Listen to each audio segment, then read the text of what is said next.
encontro do nosso projeto de extensão, né, do Alfabetização e Letramento, compartilhando saberes e experiências.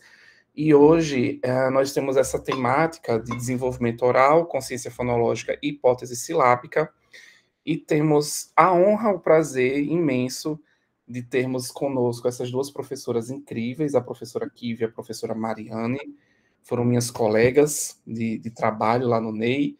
E aí eu vou fazer uma apresentação mais formal, como é de praxe, geralmente a gente faz essas apresentações nesses momentos mais solenes. Vou começar pela professora professora Mariane da Cruz Moura, mais conhecido por mim como Mari. É doutora e mestre em Educação pela Universidade Federal do Rio Grande do Norte, é especialista em desenvolvimento da infância, adolescência e aprendizagem pela Universidade Potiguar, é graduada em Pedagogia pela Universidade Federal do Rio Grande do Norte, professora efetiva da Universidade Federal do Rio Grande do Norte, do ensino básico, técnico e tecnológico do Colégio de Aplicação, Núcleo de Educação da Infância, o NEI, CAP-UFRN, é coordenadora do projeto de extensão Robótica na Educação Infantil, Pensamento Computacional na Formação Docente, tem experiência na área de educação, com ênfase em educação infantil, atuando principalmente nos seguintes temas: prática pedagógica, organização do cotidiano e do trabalho pedagógico, desenvolvimento e aprendizagem da criança, educação de 0 a 3 anos e história da infância e da criança. A professora Kívia Pereira de Medeiros Faria também possui graduação em Pedagogia pela Universidade Federal do Rio Grande do Norte, mestrado e doutorado em Educação pelo Programa de Pós-Graduação em Educação da Universidade Federal do Rio Grande do Norte.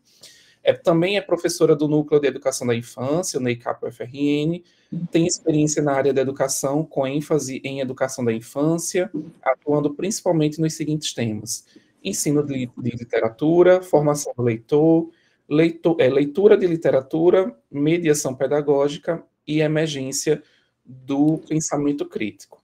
E aí, para além desses títulos, são duas pessoas muito queridas, muito amadas, e que me ensinaram bastante.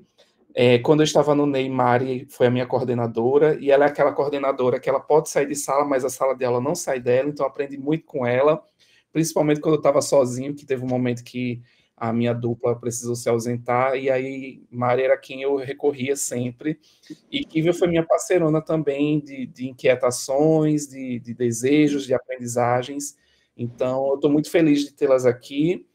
Não é do jeito que a gente gostaria, né, daquela coisa da partilha presencial, de tomar um cafezinho e de congratular de forma mais próxima mesmo, mas a gente também aproveita esses espaços da internet, da tecnologia, para que a gente também consiga estabelecer essas parcerias. Então, meninas, a palavra é com vocês, fiquem à vontade. Não sei como é que vocês organizaram no sentido de se vai ter uma sequência de quem apresenta primeiro, mas fiquem muito livres, é a casa de vocês, e aí, após a apresentação, a gente pode abrir para perguntas, para questionamentos, para inquietações, por parte do nosso grupo aqui, tá bom? Fiquem à vontade. Obrigada. Quer ir lá, Mari? Só cumprimentar todo mundo também, né? Dar bom dia, agradecer pelo convite a Evanilson. É sempre muito bom estar com ele e estar com os alunos dele, né? Então, estar com vocês nessa manhã, que a gente vai poder conversar um pouquinho. Na verdade, isso é uma conversa, né? Nós vamos trazer algumas ideias, algumas concepções que a gente compreende, e vamos conversar com vocês. Então, só agradecer o convite, agradecer a presença de vocês, e a gente começa. Isso. Agradeço também, e agradeço, Evanilson, ao convite de poder estar junto de Mari. Eu nunca trabalhei com Mariane. Não, amiga, a gente trabalha todo dia junto. Não, assim, junto fazendo a mesma coisa. Então, assim, foi minha primeira... Engraçado, porque a outra mesa, o nosso outro diálogo também foi com Camila e com Rebeca. E elas falaram também que nunca tiveram, assim, um encontro só das duas. Então, acho que eu estou fazendo bem esses casamentos de parcerias. Que bom, tá, que bom. Sim. Estou sabendo escolher bem. Tá sim. Adorei trabalhar com Mari nesse mini projetinho. Vamos lá, né? Começar a nossa manhã. Isso, Vanessa, a gente mudou, fez só uma pequena mudança, imperceptível, na verdade, do título, porque quando a gente foi realmente organizar, estruturar a nossa fala, nós pensamos isso, né? Primeiro vamos discutir um pouquinho o desenvolvimento oral, e a partir da compreensão desse desenvolvimento oral, a gente também entra em consciência fonológica, porque a gente precisa entender que a gente compreende de oralidade, para depois, a partir disso tudo, trazer, então, a hipótese silábica. O título mudava só alguma coisa, mas tomamos essa liberdade, e aí, vamos lá. Então, pode passar, Kívia. Então, a nossa pauta de agora de manhã, né, como boas professoras que somos e seremos sempre, independente do lugar, a gente traz uma apreciação literária, o livro Você Troca, de Eva Furnari, e aí, como eu disse, né, a gente vai entrar um pouquinho em oralidade, linguagem oral, consciência fonológica e consciência fonética, falar um pouquinho da psicogênese da língua escrita, porque como nós já estamos na hipótese silábica, então isso já, com certeza, já foi trabalhado, a gente vai só retomar a concepção mesmo da psicogênese. Vamos focar na fase silábica e trazer algumas sugestões de atividades, tanto para serem discutidas com vocês, né, como para sugestões mesmo de como a gente trabalha a fase silábica, né, as mediações com a fase silábica com as crianças aqui no NEI. Aqui. Então, como anunciado, né, a gente vai ler o livro Você Troca, de Eva Furnari. Aí aqui é um pouquinho sobre Eva, né? Ela nasceu em Roma, na Itália, em 1948 e veio para o Brasil ainda quando tinha 2 anos. Né? Ao longo de sua carreira, ela recebeu muitos prêmios. Aí a gente destaca aqui, né? 7 prêmios Jabuti, da Câmara Brasileira do Livro. Prêmio de melhor livro infantil por Felpo Silva. Quem não leu, leia. Melhor ilustração pelos livros Trux, A Bela Zelda e os 80 Docinhos, Anjinho, O Circo da Lua, Cacoete, e Felpo Silva também tem outros prêmios. Né? Então, ela foi premiada também 9 vezes pela Fundação Nacional do Livro Infantil e Juvenil e recebeu o prêmio da Associação Paulista de Crítica pelo conjunto da obra. Então, assim, vocês observarem quem são os autores dos livros que vocês levam para as suas salas, também é um critério de qualidade, né? Um critério de seleção de textos literários. Então, sempre dê uma olhadinha na biografia, ver se aquele livro é premiado, né? Porque é um livro que é recomendado por pessoas que estudam e conhecem aquela área, certo? Mas aí eu queria perguntar para vocês se vocês gostariam de fazer uma troca inusitada. E o que vocês trocariam? Se alguém quiser falar, ou se já aconteceu uma troca inusitada na sua vida. Alguém quer falar? Senão a gente segue. Vou seguir, mas vamos pensando. Estou pensando aqui, eu estou pensando. O que você gostaria de trocar, Evanilson? No caso, é o que eu gostaria ou o que eu já troquei? O que você já trocou, uma troca inusitada, ou uma troca que você gostaria? Talvez, não sei se exatamente inusitada, mas e também não foi uma troca no sentido assim de que uma coisa ficou por outra, mas eu saí da educação infantil e fui para o ensino superior. Então foi uma troca. Né? E não deixa de ser inusitada, né? Eu estava com as crianças muito pequenas e agora estou com as crianças maiores. Eu tenho, Evanilson, um gato aqui. Você troca um sapato por um gato? Jamais. Eu tenho 2 aqui que eu não troco de jeito nenhum. Não, nada. O gato é meu. Eu quero um sapato. Você troca um gato por um sapato? Eu acho que eu trocaria. Eu prefiro o gato do que o sapato. Pronto, vamos pensando nas suas trocas. Vamos ver as trocas que são sugeridas aqui. Você troca um gato com dente por um pato com dentes? Você troca um canguru de pijama por um urubu na cama? Você troca um leão sem dente por um dragão obediente? Você troca um ratinho de camisola por um passarinho na gaiola? Você troca uma taturana molhada por uma banana descascada? Você troca um espião com preguiça por um ladrão de salsicha? Você troca um tutu de feijão por um tatu de calção? Você troca um lobinho delicado por um chapeuzinho malvado? Você troca um pinguim disfarçado por um patinho alucinado? Você troca um mamão bichado por um bichão mimado? Você troca um gato de bota por um sapo boboca? Você troca um final de brincadeira por um varal de feiticeira? Assim, com essa leitura, né, a gente quer chamar a atenção de vocês, da verdade, eita, não era para ter feito isso não, né? Para os sons, né? Como a gente está falando sobre hipótese silábica e sobre como as coisas também entram na nossa sala de aula com intencionalidade pedagógica, a escolha desse texto foi justamente a gente chamar a atenção de vocês para as rimas, né? Que elas vão ser uma grande aliada aí na construção do que as crianças pensam sobre a escrita, tá certo? Agora eu passo a palavra para a Mariane. Isso, até porque quando a gente lê esse texto com as crianças, depois a gente pensa em trocas, né? Por isso que eu pensei na troca gato, sapato. Zé Vanilson gosta de gato, deixa eu brincar aqui com ele, né? Uhum. E aí a gente faz esse movimento de brincar com as crianças com as palavras, né? De brincar com as crianças com a linguagem oral. Então, quando vem esse convite para a gente falar também de oralidade e linguagem oral, a gente até fala, mas a gente deixa muito claro que na rotina das crianças, a oralidade ela vai estar presente sempre. Então, não existe um momento que eu digo assim, não, para tudo que agora eu vou trabalhar só oralidade. Não, né? A gente parte de uma perspectiva, inclusive, de contextos, que essa oralidade ela vai estar presente, contextualizada, numa roda, seja numa contação de história, seja numa mediação com uma criança, seja numa mediação da hipótese silábica de uma atividade. Então, oralidade e leitura e escrita vão estar sempre muito juntas, a oralidade vai estar presente em tudo, né? Uhum. Mas aí, para deixar isso...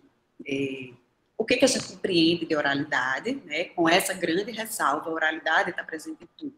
A gente não faz uma rotina e bota lá oralidade, bota lá história, oralidade, né? A gente bota momento coloca oralidade. Por quê? Porque ela está presente ao tempo todo. Então, a oralidade é esse uso da modalidade oral da língua em práticas sociais e discursivas, tanto no que se refere à sua produção, à fala, quanto no que diz respeito à escuta, que envolve interação entre sujeitos. Então, a oralidade ela é uma prática de linguagem. Oralidade, a linguagem oral, já diz, é uma linguagem, né? E é um processo dinâmico, interativo, não é uma coisa estática, que você para e diz, agora é só oralidade. A oralidade ela vem das interações, onde essa comunicação é fundamental, é super importante para a construção de sentidos e interação social das crianças. Então, quando a gente brinca, ou você troca, algumas coisas ficam sem sentido, por exemplo, um lobo bonzinho, uma chapeuzinho malvada, né? Mas aí a gente também entra, daqui a pouco a gente vai falar um pouco dessa característica do extraordinário. Não, mas na literatura pode. Na história pode o lobo ser bonzinho, a chapeuzinho ser malvada. Então as crianças compreendem que ali pode, e aí elas passam a dar sentido a essa brincadeira. Ah, eu entendi, então vamos tentar rimar, vamos tentar fazer trocas que rimem, trocas inusitadas, né? Então, a fala, ela não é apenas um ato meu, individual, mas ela é esse processo de troca entre os sujeitos, né? Entre os sujeitos, inclusive entre o sujeito e o texto, não só entre dois sujeitos humanos, digamos assim, né? Onde cada um vai contribuir para a construção desse sentido. Então, a oralidade não é apenas a fala em si, né? Então, é por isso que eu digo, não existe um momento da rotina que a gente... Não, a oralidade. E aí vai trabalhar o quê? Cada um fala o que quer, qual vai ser o mote, qual vai ser o sentido daquilo ali. Né? Então, ela não é a questão da fala em si, mas a forma como ela é utilizada nos diferentes contextos, nas diferentes situações comunicativas, e envolve sempre isso, a produção, a escuta e a resposta. Eu preciso pensar, pode passar, Silvia. Eu preciso pensar no que eu falo, como eu falo, para quem eu falo, né? Inclusive, quando a gente vai... Aí, olhe como é junto. Quando a gente vai escrever, por exemplo, uma receita, é diferente o modo como eu vou ler, como eu vou falar aquilo, do que uma carta. Por exemplo, uma carta para um amigo, uma carta para o presidente. Eu vou escrever do mesmo jeito, eu vou falar do mesmo jeito, né? Então, a linguagem oral é esse elemento chave também para revelar as culturas infantis, pois mediante as falas das crianças, o que elas falam, como e para quem falam, elas interpretam a realidade, elas ressignificam objetos e conceitos. Então, eu lembro muito de Marcelo Martelo Marmelo, que é outro texto, que aí ele vem, o Marcelo, ele questiona, né? Por que tudo tem nome? Por que tudo precisa ter nome? E por que também os nomes não correspondem ao objeto? Então, por exemplo, ele diz, cadeira não devia ser cadeira, devia ser sentador, porque a gente senta, está sentando. Travesseiro deveria ser cabeceiro, porque a gente está colocando a cabeça, né? E eu lembro muito de uma situação com a minha filha, quando pela primeira vez ela dormiu no mosquiteiro. A gente foi para a praia, quando eu coloquei o mosquiteiro, que aí eu disse, não, Malu, é por causa dos mosquitos, tem um mosquito da dengue. Ela disse, isso é um dengueiro, né? E eu disse, ou seja, ali ela deu sentido, né? Do modo dela, ela reelaborou o objeto, ela reelaborou a própria vivência, ela nunca tinha vivenciado aquilo, eu nunca tinha dado o significado daquele objeto para ela. Então, se é para mosquito da dengue é um dengueiro, bem Marcelo, né? E ela então, usou através... um padrão, né, para nomear. Hã? E ela usou um padrão para nomear. Se é mosquiteiro, é dengueiro. É dengueiro, exatamente. Não é qualquer mosquito, né? É o mosquito da dengue que está protegendo, o dengueiro. Adorei. Isso.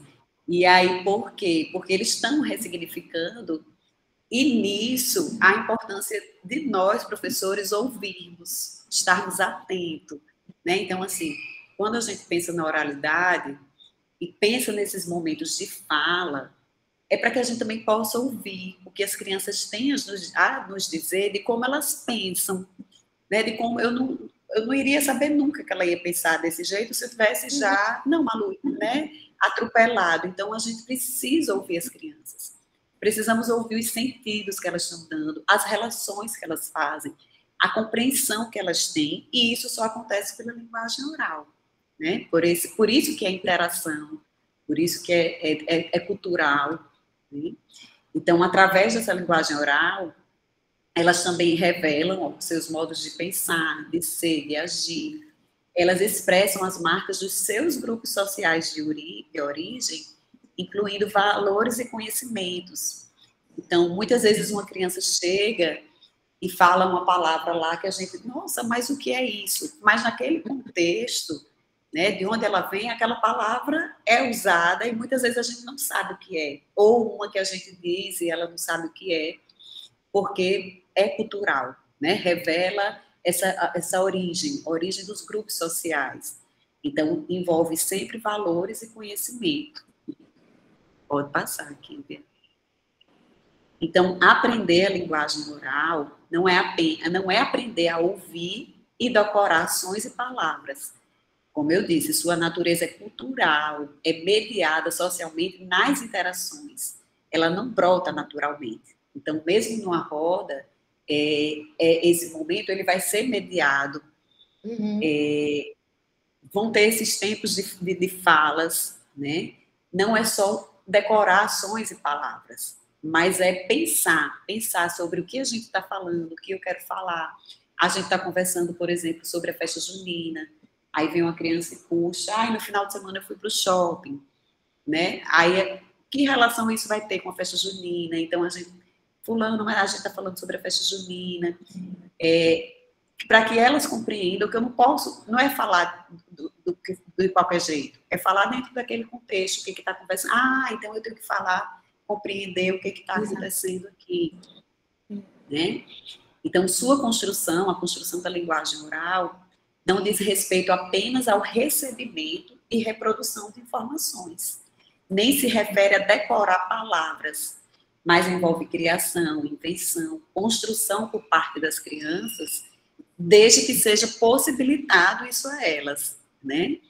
Então, a gente precisa ouvir as crianças, precisamos de momentos de fala. Então, professora, mas a minha roda vai ser, então, só marcar o calendário, chamada, fazer a rotina e já ir para a atividade. E as crianças vão poder falar, né? Então, assim, outra situação com a minha filha, ela pequenininha, e vários dias ela chegou e dizia, mamãe, eu não consegui falar com a professora, eu não consegui. Aí eu disse, como assim você não conseguiu falar com a professora? Você está com a professora todo dia, você não conseguiu dizer, e era uma novidade que ela queria contar. Aí ela disse, não, mas por quê? Porque naquela instituição, né, a partir das concepções que elas tinham, ela saiu dessa escola, tá? Só para deixar claro.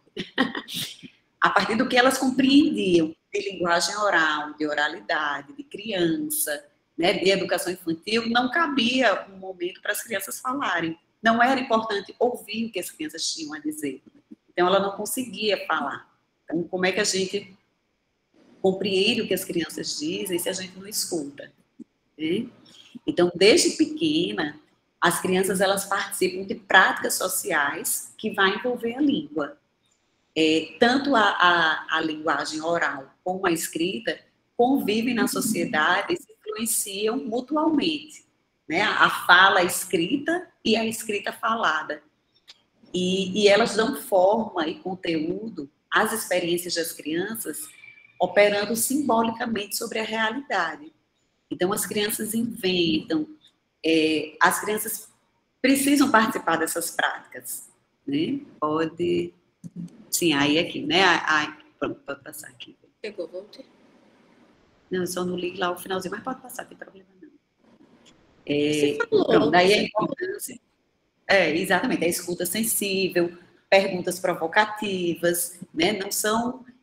a gente aqui no NEI, teve uma vez um estagiário que observou e disse, vocês fazem muitas perguntas para as crianças.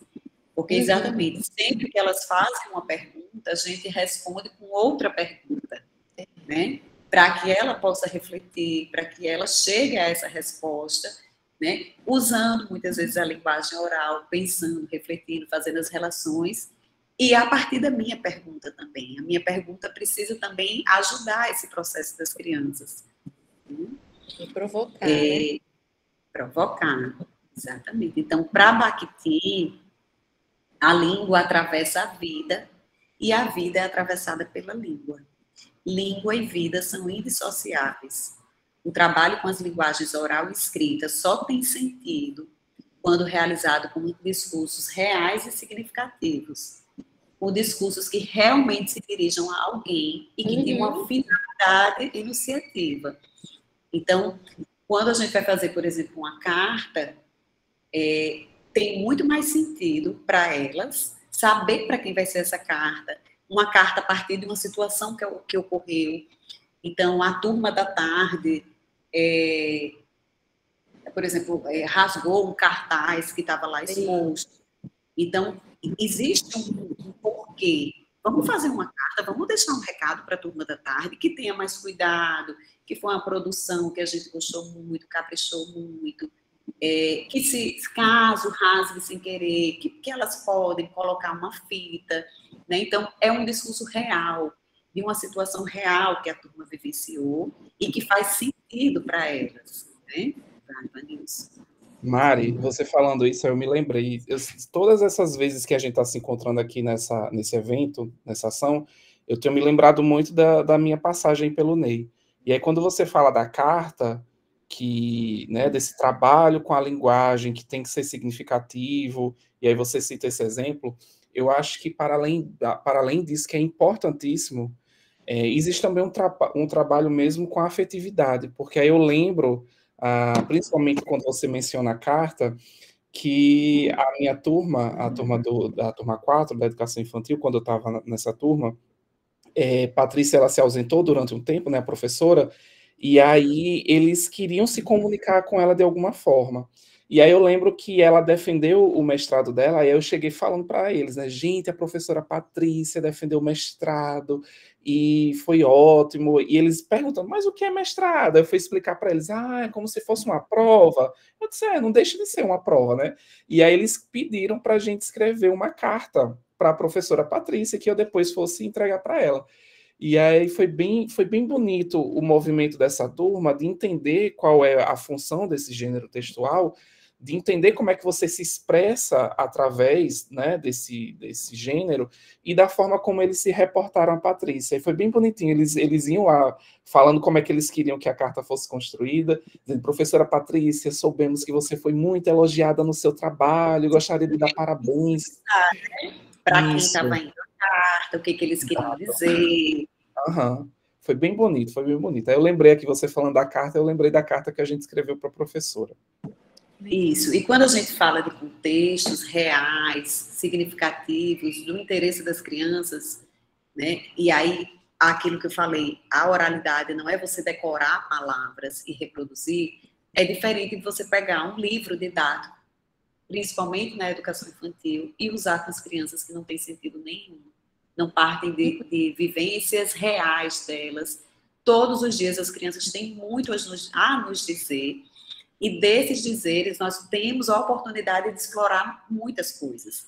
Então, uma carta dessa, você trabalha a linguagem oral, você trabalha a linguagem escrita, você trabalha o gênero carta, você tem muitos desdobramentos a partir de uma situação de uma professora que se afastou e a gente queria dizer para ela que estamos com saudades.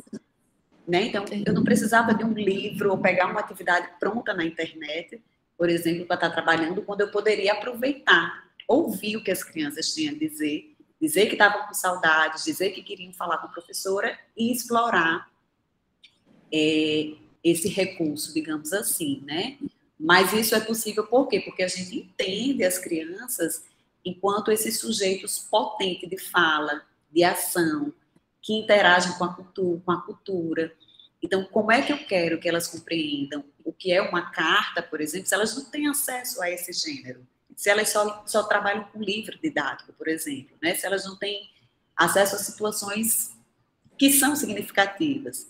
Então, compartilhar experiências em que eles possam vivenciar situações de ler e de escrever, de leitura e de escrita, de oralidade e de escrita, né? Então, a rotina do dia, a produção de listas, né? Então, assim, fazer listas com as crianças é muito importante, muito bacana. Eu estava lembrando aqui também, sabe uma coisa? Você falando assim dessa multiplicidade de possibilidades de como é que a gente trabalha com a linguagem oral e escrita, e de como às vezes não, na verdade, em boa parte das vezes, esse trabalho ele vai surgindo a partir do interesse das crianças e de como elas trazem esse interesse para nós, né? E aí, só para citar que a ideia da carta não foi porque eu trouxe a carta em uma atividade específica. Na verdade, eles estavam naquele movimento de muito interesse pelos gibis da Turma da Mônica, e aí, inclusive, foi você que levou uma pilha de gibis, eles ficaram super felizes com aquela sua doação, e aí eles começaram a ler, e aí eles viram que, além da historinha, no meio do gibi tinha um espaço em que as pessoas mandavam cartas para os personagens da Turma da Mônica. E eles começaram a perguntar, professor, o que é isso? Eles mandam mensagens para os personagens, mas como é que eles mandam? Por mensagem, pelo celular? Aí eu disse, não, há um tempo atrás as pessoas costumavam mandar cartas, telegramas para as pessoas que gostavam e que estavam distantes. Aí eles começaram a relacionar essa vivência com aquilo que eles se depararam assim nas leituras, né, a leitura de leite e tudo mais, e aí eles relacionaram isso que eles encontraram lá no gibi com a oportunidade de se comunicar com a professora que estava ausente. Então, assim, foi lindo, porque tudo partiu do interesse deles, do que eles iam achando no dia a dia, da rotina. Então, quando você fala assim da importância de ouvir as crianças, é muito nesse movimento da gente se permitir aprender com elas e desenvolver nossas atividades a partir dos desejos, das possibilidades que elas nos trazem. Então, para mim, isso foi muito emblemático, esse movimento. Veja um gibi, quero saber o que é isso aqui, que eu não sei o que é essa carta, entendo a funcionalidade dessa carta e quero produzir uma carta para uma professora que se afastou e que eu estou com saudade. Então, assim, foi Mas lindo. porque você permitiu mudar, digamos assim, o seu planejamento, não estava previsto você entrar com carta nessa turma, por exemplo, né? Mas você permitiu, e isso, Evanilson, também é o que deixa claro para a gente o que é protagonismo infantil, né? Nem estava previsto aqui entrar isso, mas, assim, muita gente, a gente fala hoje muito de protagonismo infantil e não se sabe como é esse protagonismo, né? Se as crianças não têm essas oportunidades. Isso é um protagonismo infantil, né? Então, ou seja, elas participaram de modo indireto do planejamento, da rotina, né? Elas escolheram, trouxeram um gênero novo que não estava nem previsto de ser explorado naquela turma, naquele grupo, a partir do interesse delas, da participação delas.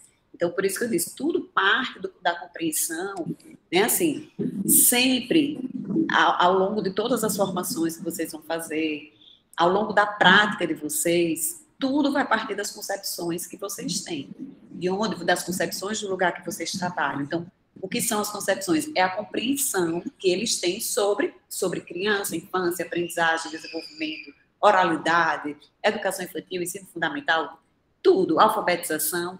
Então, tudo vai partir das concepções, né? Então, a gente traz o nosso olhar do que a gente considera significativo e importante para as crianças. Pode passar, Kívia. Evanilson, olha aí o tempo também, viu? Então, a oralidade lúdica, e aí pensando, né? Então, agora para a gente ir costurando os caminhos que a gente trilhou, pensou. Então, assim, trabalhar a oralidade, uma das formas de trabalhar essa oralidade também é através da oralidade lúdica, né? Além de todas essas situações que eu já relatei, como eu disse, a oralidade ela está presente em tudo, o tempo todo. A gente também pode explorar através da oralidade lúdica, que é essa oralidade que aciona o uso extraordinário da linguagem. Então, como eu disse, quando a Chapeuzinho pode ser malvada e o lobo pode ser bonzinho, é esse extraordinário que canta, que encanta as crianças e os adultos por ele ser extraordinário. Esse texto que a gente leu encanta, por quê? Porque faz uma brincadeira que é muito legal. Esse troca-troca e de situações muito inusitadas, né? Um urubu, enfim. Então, uma das formas dessa oralidade lúdica se expressar, né, é através da poesia oral, as cantigas infantis, são todas fontes primárias de experiências linguísticas, poéticas, culturais. O repertório tradicional da infância, parlendas, cantigas, quadrinhas, adivinha, trava-línguas, é um repertório cultural oral que passa de geração em geração, e para que ele se constitua em cultura infantil, para que as crianças brinquem entre si, elas precisam ser apresentadas a esse repertório nas suas interações. Então, quando a gente pensou também no Você Troca, foi nesse sentido de brincar. A oralidade lúdica é brincar com as palavras. Então, uma das formas de a gente também entrar na questão de explorar, né, os sentidos da linguagem, as possibilidades que as crianças têm de brincar com a linguagem, é através de coisas simples, do nosso repertório cultural, e que muitas dessas crianças já conhecem exatamente por ser cultural, por ser de geração em geração, que são as parlendas, os trava-línguas. E daí você tira uma gama de mediação, de possibilidades, de experiências, de vivências com elas. Né? Pode passar, Kívia. Então, essas brincadeiras orais permitem a vivência de situações significativas de reflexão sobre a língua, sobre a sua dimensão sonora, a construção de sentidos de palavras, em contextos lúdicos ou letrados, envolvendo brincadeiras com a linguagem. possuem uma dimensão cultural e performática, como cultura lúdica, e constituem-se como práticas sociais de linguagem. Então, quando a gente brinca, por exemplo, né, de trava-língua, de parlendas, ou quando a gente brinca só de rimar, quando a gente pega o cartão da chamada das crianças, e aí a gente diz, hoje a chamada vai ser diferente. O nome dessa criança rima com pastel. Eita, quem será? Né? Então, elas compreendem essa brincadeira, pastel. Gabriel rima com pastel, Rafael rima com pastel, né? Então, a gente consegue, a partir dessa brincadeira oral, ir despertando para as crianças, e despertando nas crianças o que a gente vai entrar agora da consciência fonológica, né? Nada de modo isolado, nada de modo descontextualizado. Então, numa brincadeira, a gente brinca lá fora, brinca mesmo faz uma brincadeira oral, por exemplo, pato, pato, ganso, as crianças amam, adoram, então a gente brinca com essa brincadeira, a gente escreve a brincadeira, né, o nome pato, pato, ganso, até aquelas outras mesmo de ciranda, agora fugiu. Mas a gente escreve essa brincadeira, a gente explora de diferentes formas, né?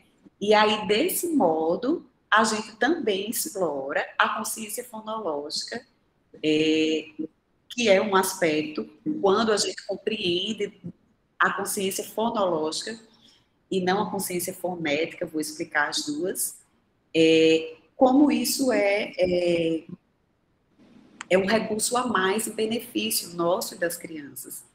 Então, ao brincar com o som das palavras, as crianças começam a se dar conta de que as palavras se relacionam, não apenas pelos significados que ela tem, mas também pelos sons que possui e que compartilham. Então, a consciência fonológica é considerado um conjunto de habilidades que as crianças vão construindo, vão tendo, para refletir sobre os segmentos sonoros das palavras. Então, eles gostam muito de pensar sobre as palavras, de brincar com as unidades sonoras, e aí a consciência fonológica dá essa possibilidade de trabalhar, passe aí, Kívia, isso de modo contextualizado, e não de modo isolado, que é a consciência fonética.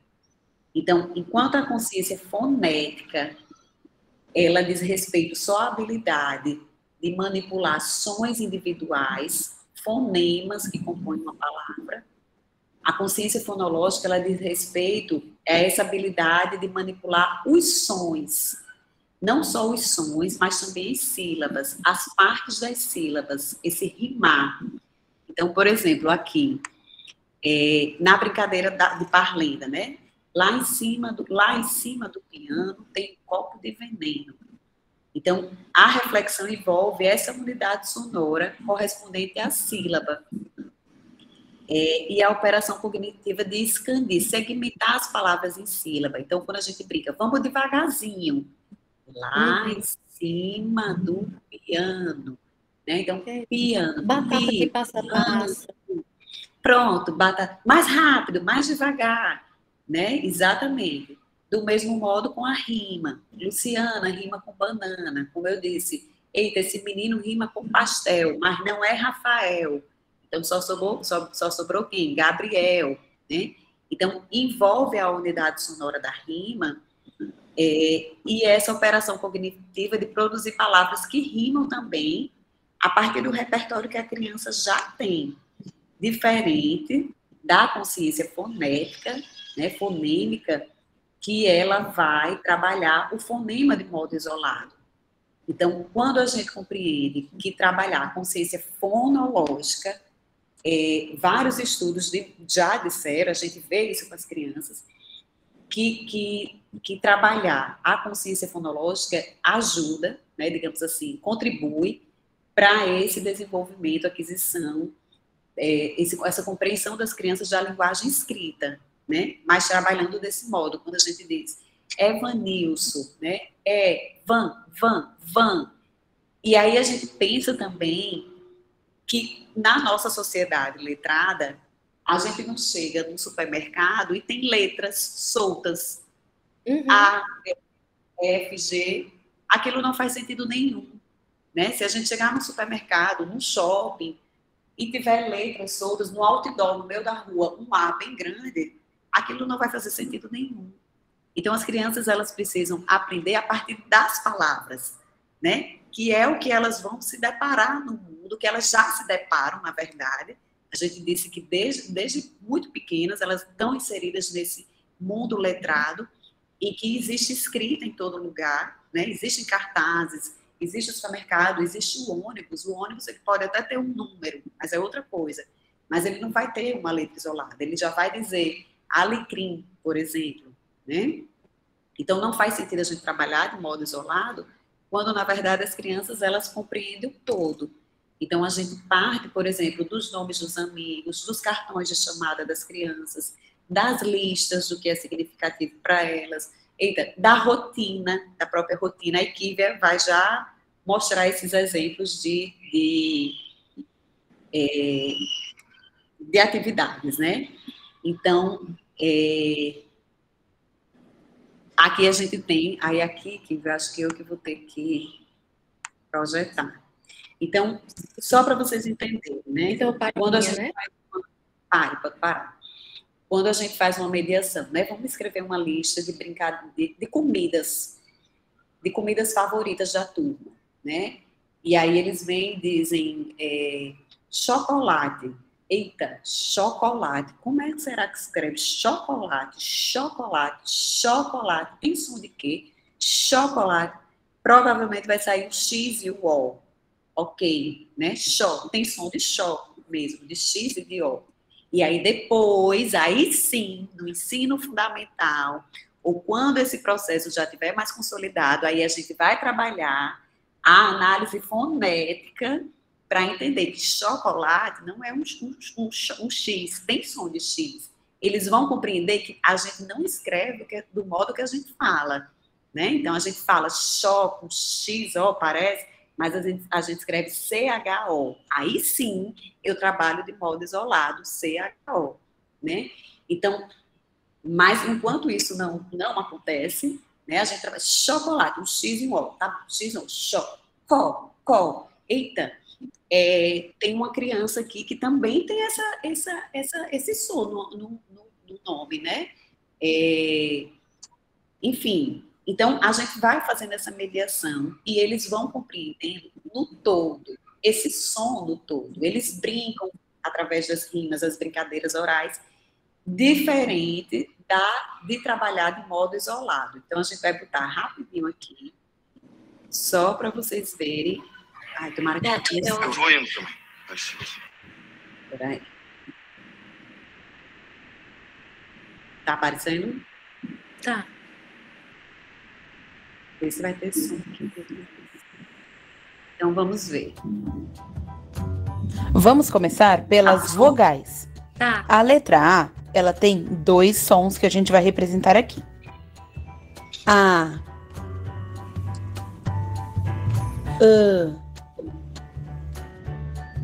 Esta é a letra E, e os sons dela são esses. E, Esta é a letra I, e o seu som é este. I, esta é a letra O, e os seus sons são estes. O, e esta é a letra U, e o seu som é este. U, e agora? E aí iria para as consoantes agora, mas assim, a gente numa mediação, né, a gente não faz, não passa, por exemplo, também aqui uma semana trabalhando o O, né? Vamos trabalhar a letra O uma semana e pensando nesse som, O. A gente trabalha o O junto com as palavras, dentro das palavras. Evanilson tem um O, né? No tema de pesquisa sobre os planetas, Espaço, espaço. Tem um O aí. Né? Então, de modo contextualizado.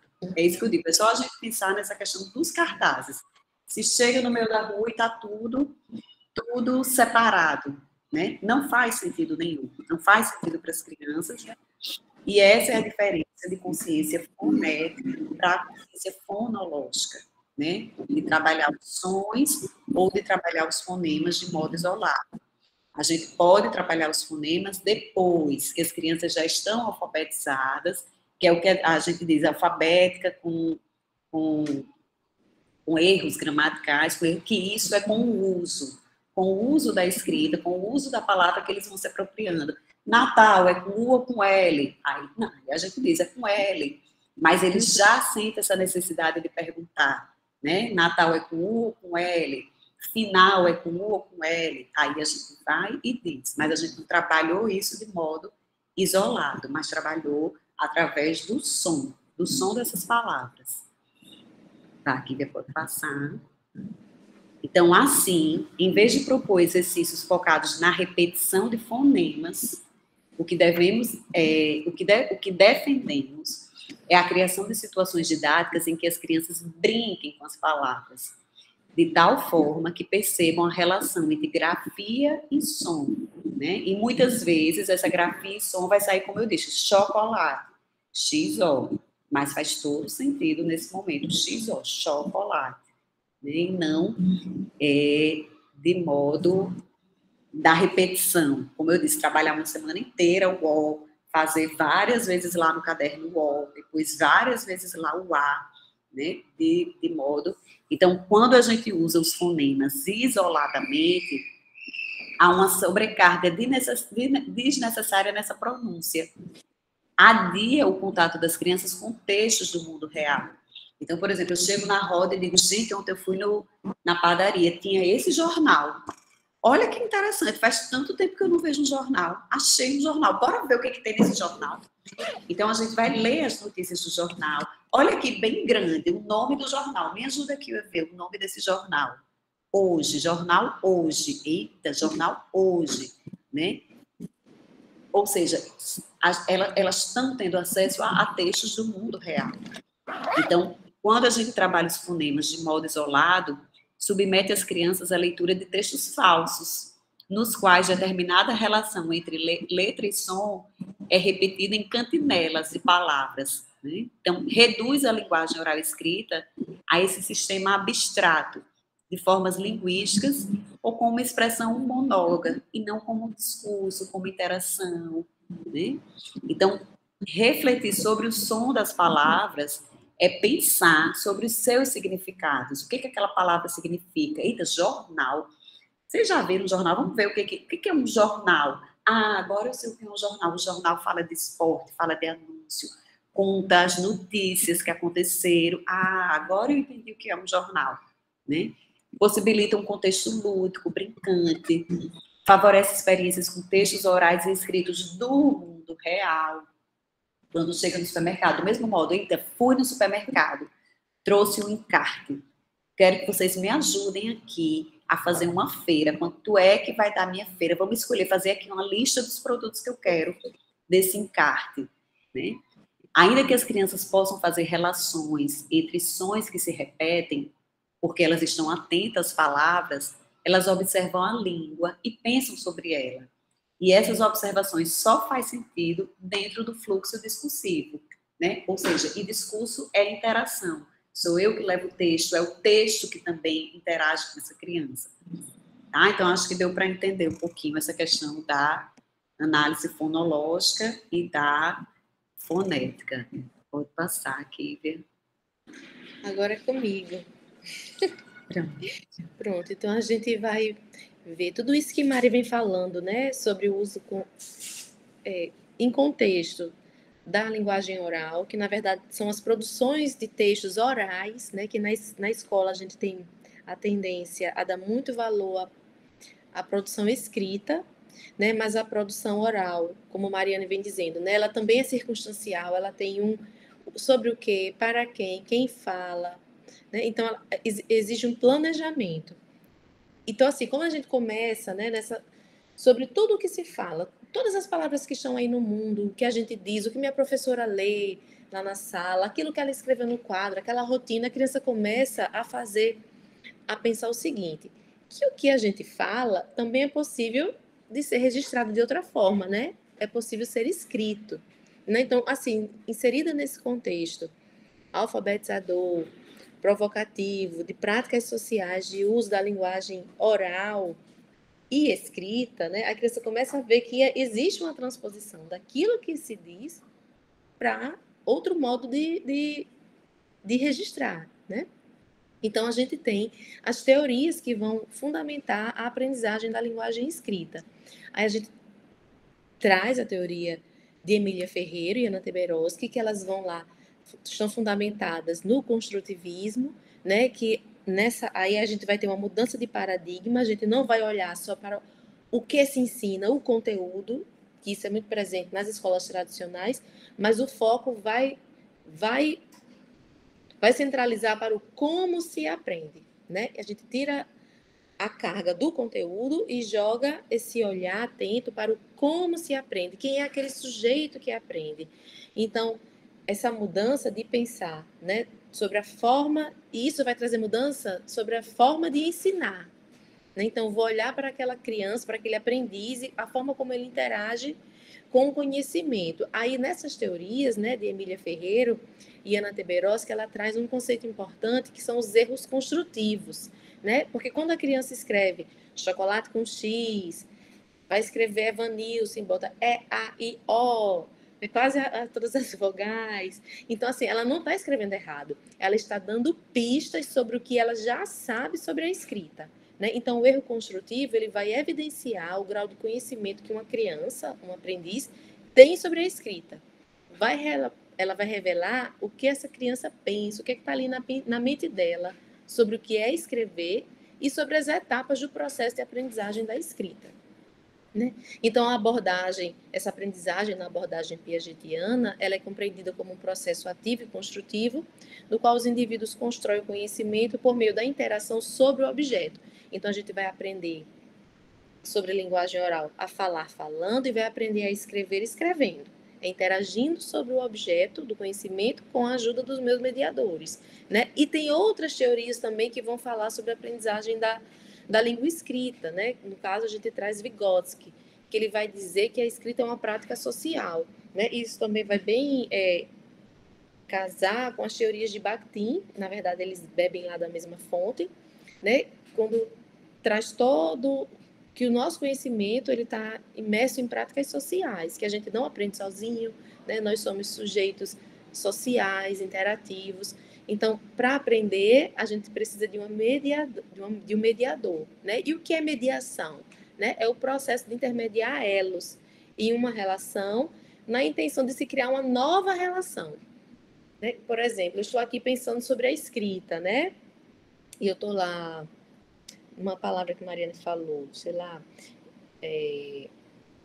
pastel, né? Pastel, como escrevo pastel, e ela pode dizer, aqui na sala a gente tem uma criança que começa também assim, Paulo.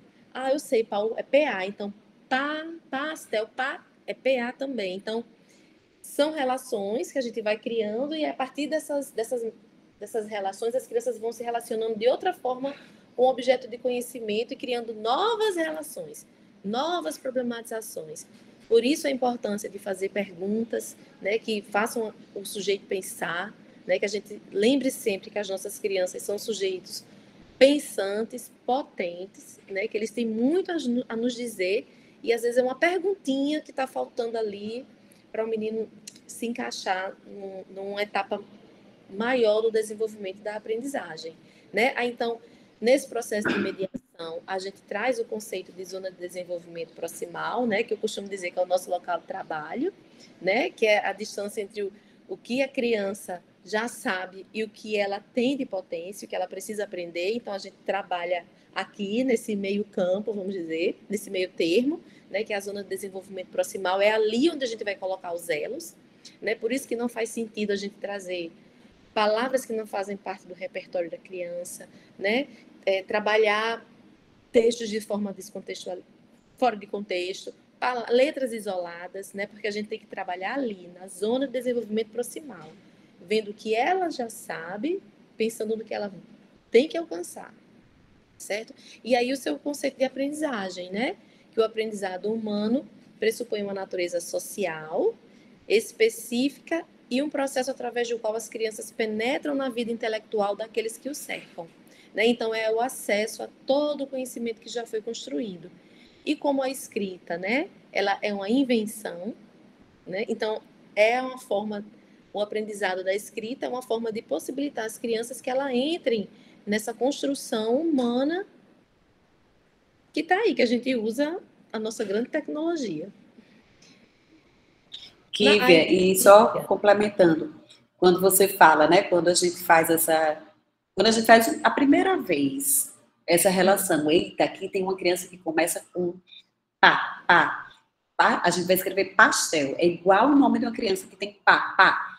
Basta a gente fazer isso uma vez, nas próximas elas já se dão conta de que isso é possível. Exato. Então, Exato. elas mesmas já acionam esses mecanismos delas de pensar, eita, a gente vai escrever garrafa, tem aqui uma criança com Gabriel. Aí o professor muitas vezes já nem precisa mais fazer isso, que ela mesma já se atenta. Mas por quê? Porque foi feito Gabriel, vez, né? Exato. Eu estava lá na turma 4, né? Aí vocês vão ver, tá aí a foto da rotina.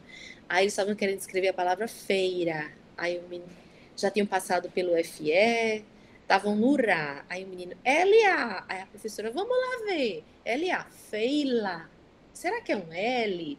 Né? Então, assim, são problematizações que eles vão começando a refletir sobre a língua, sobre as palavras.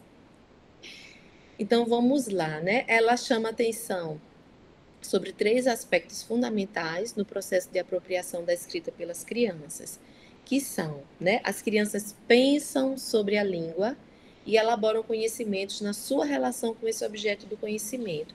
Então, todo tipo de registro que a criança produz sobre algo, né? Um registro espontâneo que a gente solicita a essa criança, aquele registro está revelando uma forma de pensar sobre a linguagem escrita, certo? Isso é um ponto, né? É uma garatuja, são símbolos aleatórios, ela está misturando letra e número, agora só tem letra, né? São letras da própria palavra, não são letras que fazem parte do repertório dessa palavra. Então, todo tipo de registro que uma criança produz vai revelar o que ela pensa sobre a língua, retomando o conceito de erro construtivo, né? Aí as crianças, inicialmente, elas ainda não percebem que a gente escreve o som da palavra que a gente pronuncia, né? Aquilo que Mariane falou, né? Se a gente, pensa numa criança que ainda não está alfabetizada, quando ela entra num supermercado ou até mesmo numa sala de aula, que tem coisas escritas das quais ela não participou, aquilo não faz sentido, né? Então, por isso que é importante que todo o material escrito que entre na nossa sala seja feito junto com as nossas crianças, né? Uma lista de brincadeiras preferidas, uma lista dos brinquedos que eles trouxeram no dia do brinquedo, a lista do nome das crianças, mas a gente também entende que tem materiais escritos que já estão lá quando a gente chega, por exemplo, um alfabeto, né? Um numerário, mas nem vou falar de numerário aqui, mas o que é que a gente tem que fazer? Eita, isso já estava na minha sala, é dar sentido àquilo que está escrito, aqueles materiais que estão escritos. Se na minha sala tem um alfabeto, eu tenho que consultá-lo, né?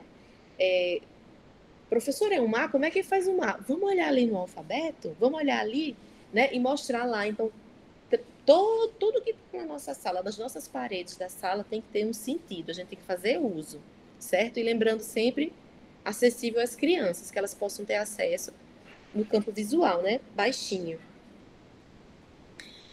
E ela também, outro aspecto fundamental é que a necessidade de que as crianças tenham oportunidade de escrever como pensam, né, em situações de produção espontânea ou inventadas, a partir de vivências e que possam explorar materiais como revista, bilhete, livros de poesia, livros de história.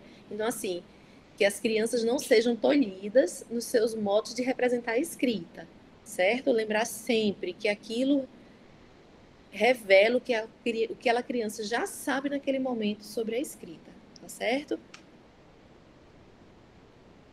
Aí aqui a gente vai para a fase silábica, né? Que é o nosso recorte dentro da psicogênese, né?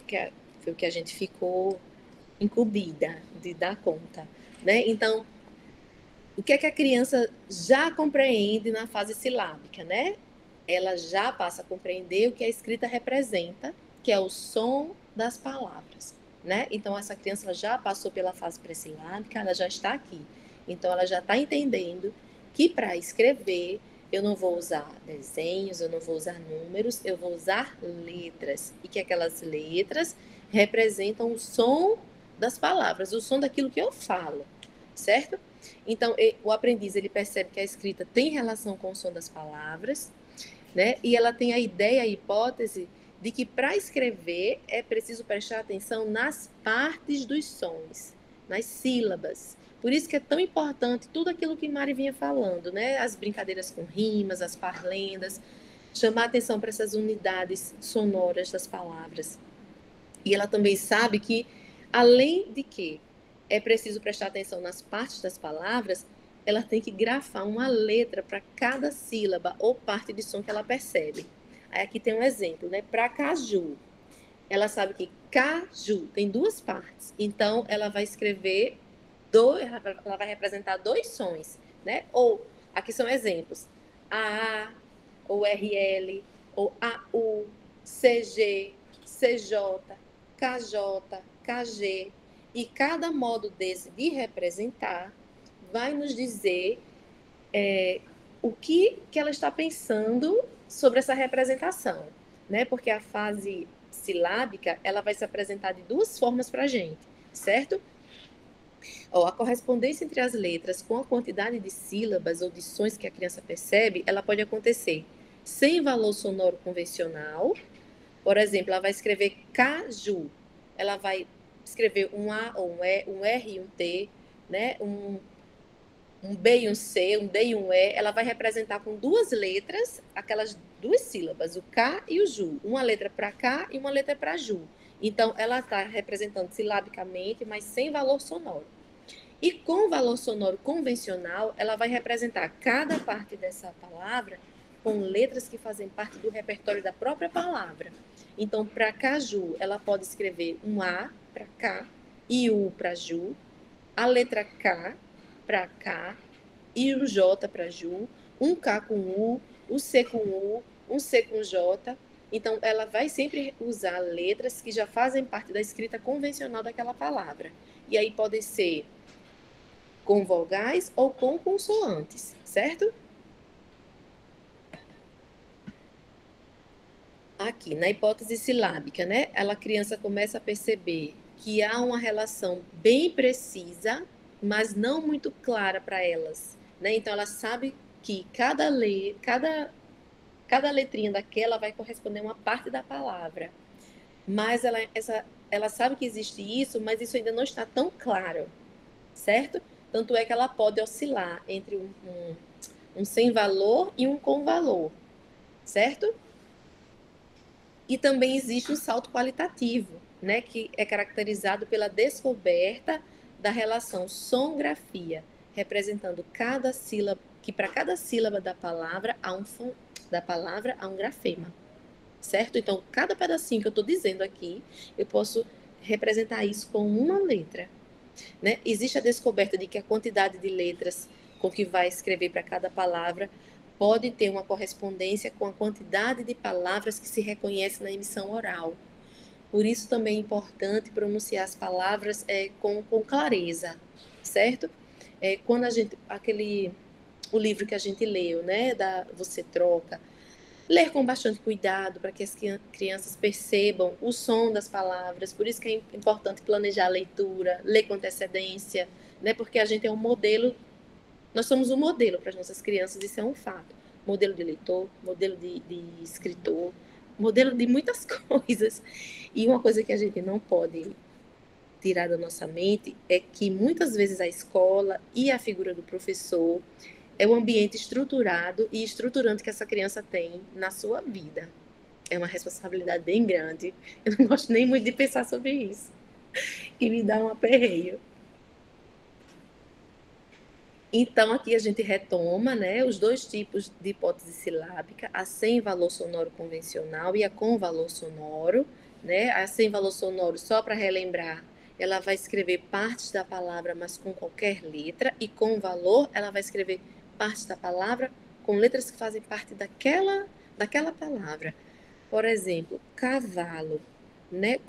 Com valor sonoro, ela pode escrever um C, um V, um L, um A, outro A e um O, um C, um A e um L, um K, um A e um O, né? E sem valor sonoro, ela vai usar qualquer letra, mas sempre 3. Aqui exemplos, né? Aqui nessa escrita, a criança escreveu café gelado. Para cada palavra, para cada parte, ela usou uma letra, né? Aqui, café gelado. E nisso a gente pergunta para a criança, né? O que você escreveu? Café gelado. E a gente pode pedir, aponte para mim. E elas leem, né? Com o dedinho, café gelado. E quando acaba a palavra, acaba o que se escreveu, né? Aí a gente vê que há, de fato, uma correspondência. Então, aqui, ela representa cada sílaba com um grafema, faz relação do quantitativo de letras com a emissão do som oral, né, com as partes da palavra, e aqui ela não utiliza vogais ou consoantes da escrita formal da palavra apresentada, né? Não tem, para café, não tem um C, não tem um A, não tem um F, nem o E, né? Ela usou palavras do repertório, e muitas vezes esse repertório que a criança vai trazer é do próprio nome, certo? Tanto é que ela usa aí um E com um circunflexo, né, com esse acento. Muito provavelmente essa palavra faz parte do repertório dela, do nome próprio. Por isso é importante a chamada, por isso é importante a lista de nomes, por isso é importante sempre registrar, né, nos ajudantes do dia, brincar sempre com esse repertório bem familiar para eles, que o bingo de nomes, né, que é o nome deles, que é com esse primeiro repertório que ela vai começar a trabalhar e a refletir sobre a escrita. Aqui, uma hipótese silábica com valor sonoro, né? Cola, ela bota um O e um A, ou seja, ela continua colocando uma letra para cada sílaba, né? Lápis, aí, borracha, aí ela que ela ainda está oscilando, né? Mas se bem que ela talvez aí é outra coisa, né? Ela achou que não precisasse talvez repetir o A, porque seria borracha, O-A-A, porque a gente vê que ela está marcada nas vogais, né? Isso também é outro dilema que elas encontram na frente, né? Que usando letras repetidas, né? Porque é também uma hipótese a variedade de letras, porque elas vão começar a observar que para as diversas palavras a gente usa muitas letras diferentes, né? Então, ficar repetindo a mesma letra não faz muito sentido para elas. Caderno, tesoura. Então, ela utiliza as consoantes e vogais da escrita convencional e vai relacionar grafema, fonema, certo? Outro exemplo de escrita com valor sonoro, né? Bate no touro. Isso aqui vem de uma parlenda, né? Hoje é domingo, pé de cachimbo. Aqui, almocei. A, O e C, a letra C. Né? Sofia escreve aqui almocei e Rainé escreve uma frase.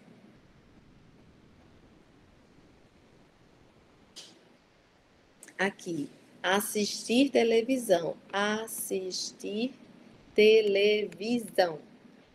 Aí ela se excede um pouquinho na quantidade, mas ainda assim é predominantemente silábica, sem valor sonoro. E aqui, assistir televisão.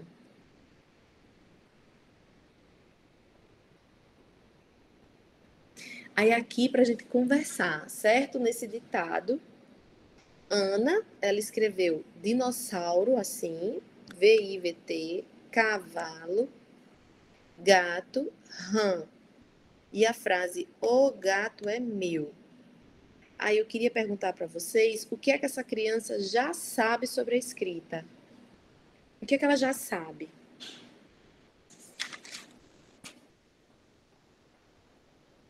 O que é que ela já aprendeu?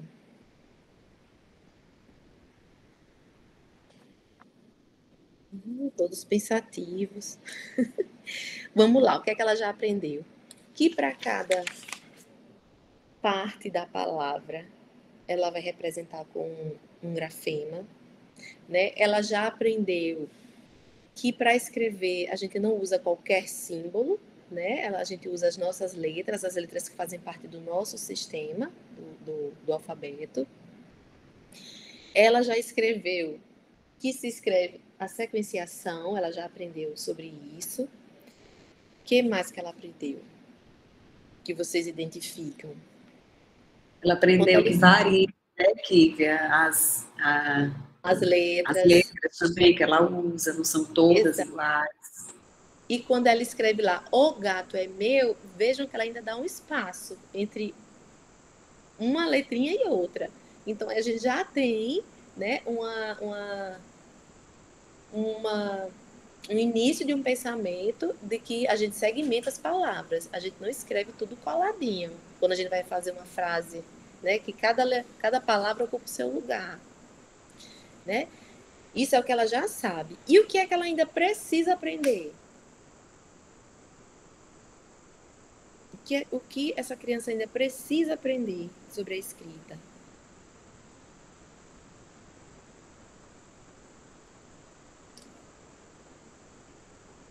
Alguém, gente? O pessoal quer falar alguma coisa? Fiquem à vontade, viu? Não fiquem inibidos, não. Aqui é um diálogo. Exato.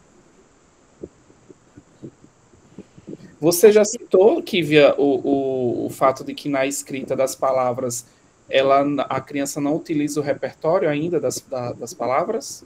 Das letras das palavras? Ainda não. Pronto. Falei não. Isso ainda é uma coisa que ela precisa aprender, exatamente. Usar o repertório das palavras. Ela sabe escrever o nome dela, né? Porque a palavra que geralmente a gente inicia esse processo é o reconhecimento do próprio nome, então ela sabe escrever o nome Ana, mas as outras palavras ela utiliza, pelo que eu estou vendo aqui, se eu estou vendo bem, letras aleatórias, né? Não são letras exatamente do repertório da própria palavra.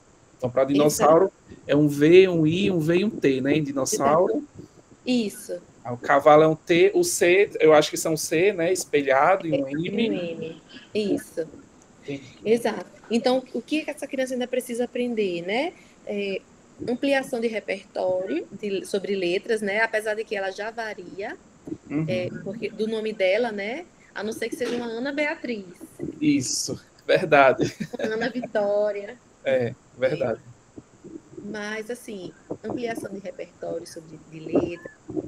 Ela precisa aprender sobre o valor convencional das palavras, né? Que a gente registra com o valor convencional, né? A palavra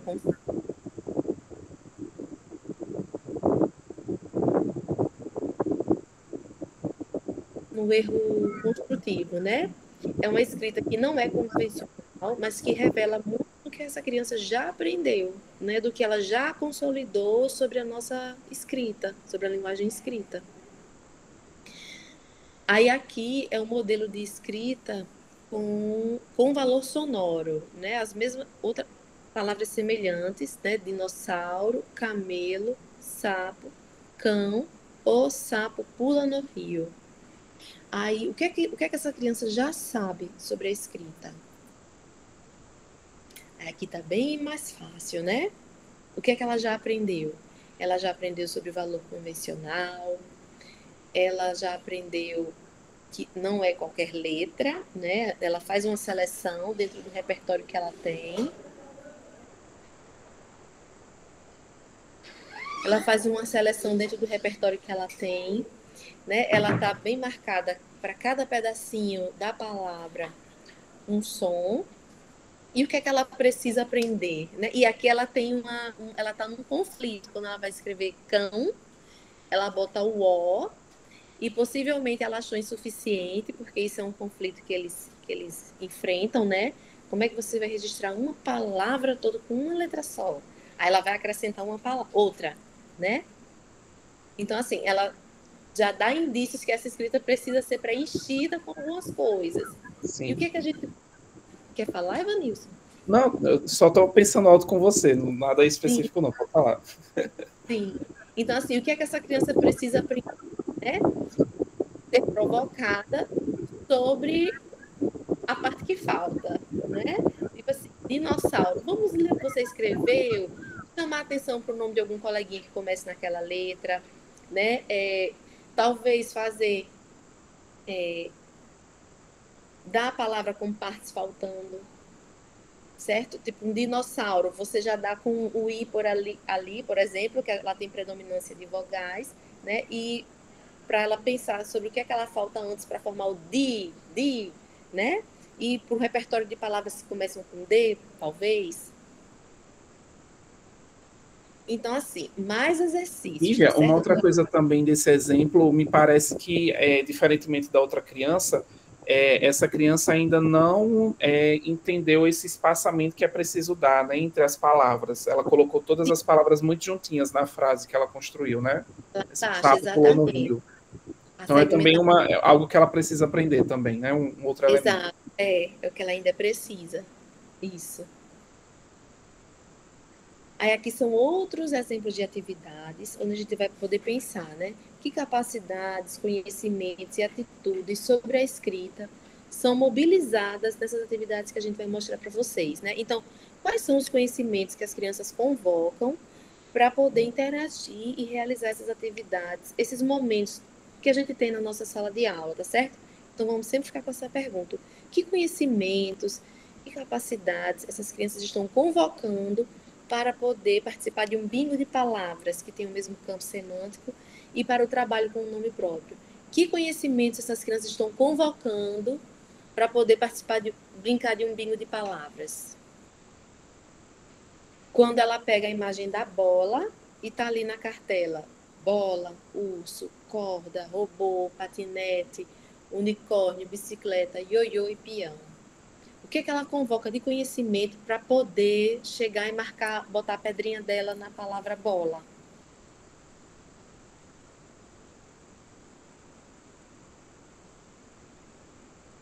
Isso aí a gente já está provocando essa criança para pensar sobre a palavra inteira, tá certo? Sempre pensando, né, de que quando a gente conquista, a gente avança, né? Se ela já conquistou essa hipótese silábica, a gente já vai investindo em atividades para que ela avance numa escrita alfabética, certo? Então, quando ela pega o desenho da bola, né, ela pode começar a fazer o exercício, né, bó, e escrevendo lá na sua folhinha, porque ela tem que ter uma folha e um lápis à parte, né, bó, e pensando um O e um A, ou um B e um L. Então, aí ela já vai eliminando as palavras que não têm essas letras que ela elencou, certo?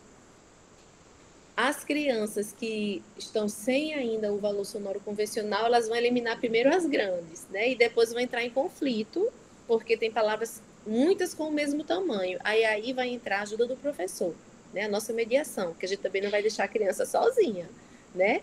Então a gente vai pensando, vai problematizando essa escrita e vai registrando no quadro, porque também talvez não vai dar para ir de mesa em mesa, né? Então sorteou uma palavra, vamos pensar e ver o que vai sair dali, a gente vai construindo a escrita dessa palavra. Aí depois eles vão partir desse reconhecimento para o que eles estão vendo na sua própria cartelinha, né? O trabalho com o nome próprio, né? Quando a gente vai fazer a chamada e a gente vai abrindo assim, ó, vamos dizer que eu não estou com nenhum cartão aqui, vai dizer que aqui está o nome Mariane, né? Aí a gente abre assim, só aparece o M. Aí eles começam, né? Ai, Maria Vitória, Mariane, Marcela, Matheus. Aí a gente pergunta, só com essa letra, dá para ler o nome todo? Né? Só olhando para essa letra, como é que eu vou saber? Se é Matheus, se é Marcela, se é Mariana, a próxima. A gente vai, é um MA, né? Aí ainda não. Será que eu já consigo adivinhar? Aí se vem aqui um R, né? Então, esse nome é complicado, escolhi, ainda continua lá. As Marcelas. Não tem o T, por exemplo. Né? Se fosse Matheus, eita. Matheus já foi embora. Isso, então não tem o T, não é? Isso. Pode ser Matheus? Não, é que isso a gente já tem. O problema é se a turma tiver várias Marias, né? Como é bem comum, Maria Camila, Maria Beatriz, Maria Vitória, vai ficar. É uma aula toda só na dinâmica do nome, enquanto não terminar de mostrar. Então, mas aí às vezes a gente já vai para o segundo nome, por exemplo. Exatamente. Né? Mas aí a gente vai buscando as estratégias para. Isso, aí eles vão pensando que só com um pedaço de um nome, a depender da palavra, a gente não pode. Pronto, eu vi um M, um A e um R. Eu sei que não é Mateus, mas pode ser Mariane, pode ser Marta, pode ser Maria, né? Pode ser Marcela.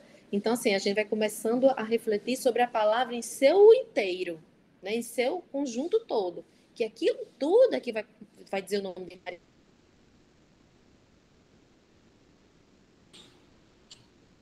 Não é só um pedacinho. E que conhecimentos são convocados, né, para que essa criança reflita sobre a língua escrita, né? Aqui é uma escrita feita com as crianças, nesse primeiro exemplo aqui, onde tem a palavra rotina, né? Aí tem chegada, roda inicial, atividade. Aqui eu não consegui. Aqui deve ser outra atividade. Então, aqui a gente tem vários tipos de escrita nessa rotina, porque ela é feita por várias crianças, né? Cada criança vai lá no quadro e escreve uma palavra, um momento da rotina. Então, aqui a gente tem criança alfabética, né? Chegada, até com CH, né? A gente tem criança silábica e a gente tem criança ainda, ó, pré-silábica.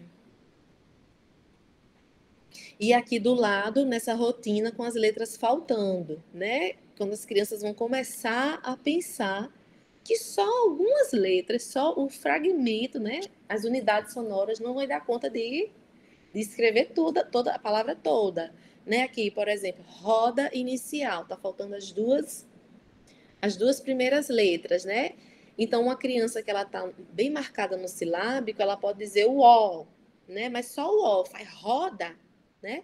Se eu botar só um ó, vai ficar oda. E para fazer roda, ro, que outra letra eu preciso? Então, tá sempre fazendo essas reflexões.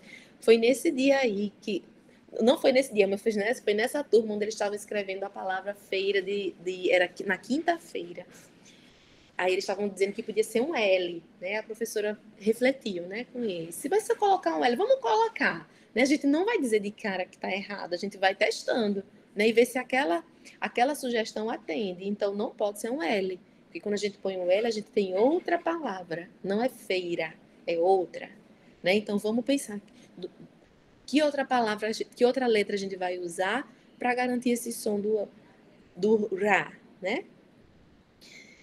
Pronto, aqui é roda inicial, atividade, lavar as mãos. Aí algumas palavras tá completa, né? Parque, relaxamento, história. Aqui deve ser talvez ciranda, não sei. Ciranda de livros. Ciranda de livros, biblioteca, brinquedoteca e saída. Brinquedo de casa. Casa, né? Brinquedo de casa, né? Equipe, você fez igual às crianças. Você leu o começo e quis adivinhar o resto, que é o que acontece nessa brincadeira do cartão, é importante para isso.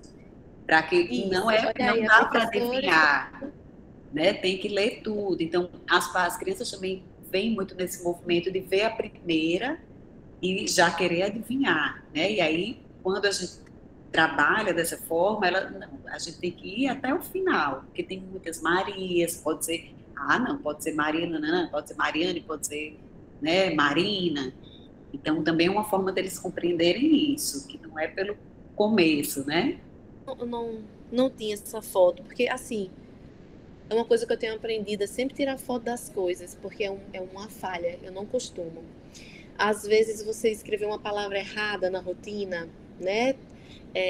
Rotina,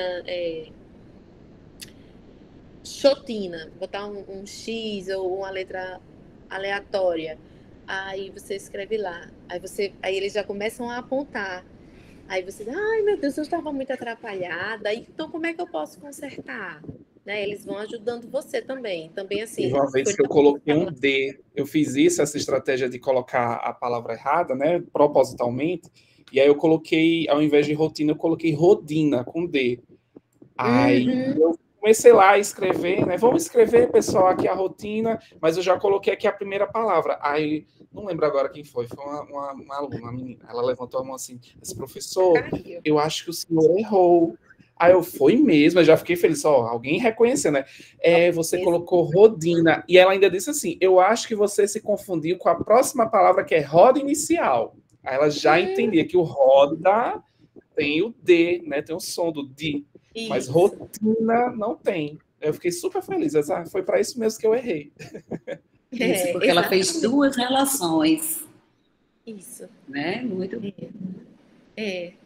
Tanto da palavra rotina como da seguinte, né? E assim, como são textos que as crianças, quando a gente registra essa rotina diariamente no quadro, são palavras que elas já vão se habituando a olhar, mas que às vezes a gente não, elas não refletem sobre a escrita e que pedaços dessas palavras servem para escrever muitas palavras. Né? Pronto, o TI está na